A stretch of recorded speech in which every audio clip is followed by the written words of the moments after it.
President Benigno Aquino delivers his fifth State of the Nation address before Congress. Just a few months ago, the president got the lowest approval rating since he took office. He also received 3 impeachment complaints. He starts out the way he did in previous speeches, enumerating his accomplishments and presenting video clips of success stories of everyday people. But this year is different. He does not mention his predecessor. Instead, he lashes out at his detractors. Paterno Esmaquel tells us more. A walkout by leftist lawmakers sets the tone for President Benigno Aquino's State of the Nation address. As Aquino begins his speech, leftist lawmakers walk out of Congress. They say they'd rather attend the State of the Nation address or SONA of the masses. Lahat ng sangkot, nagsasalita na sir. Lumabas para makiisa sa sambayan ng Pilipino na kinukondina at tinutuligsa ang patuloy na korupsyon, patuloy na abuso ng President Benigno S. Aquino. The protest revolves around the President's controversial Disbursement Acceleration Program or DAP, the subject of impeachment complaints against him. In his SONA, Aquino defends the DAP by presenting its beneficiaries. He says the DAP helped more than 223,000 scholars after 1.6 billion pesos went to an education program.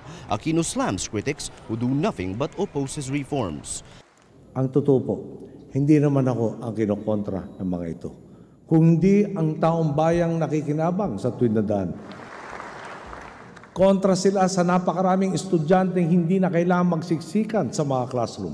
Kontra sila sa nagkatrabaho dahil nasanay ng tester.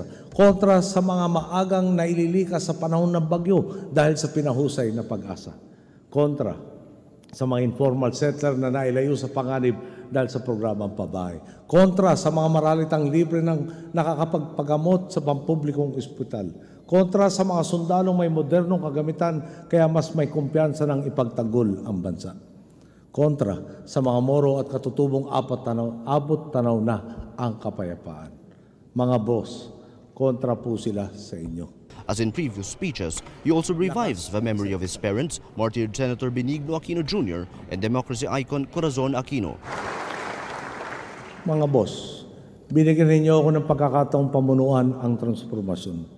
Kung hinindihan ko ang hamon na inirap nyo sa akin, para ko na rin sinabi na tutulong akong pahabain ang inyong pagdurusa.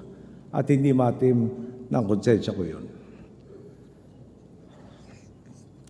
Kung tinalikuran ko ang pagkakataon, parang tinalikuran ko na rin ang aking amatina. At ang lahat ng inalay nila para sa atin. Aquino stresses it's his second to the last SONA. He says he's not afraid of the attacks, verbal or physical. It's an emotional speech toward the end, less direct, full of innuendos. This time around, he didn't blame the past administration but his detractors, who in his words, want to sink his boat. Paterno Esmaquel, Rappler, Manila.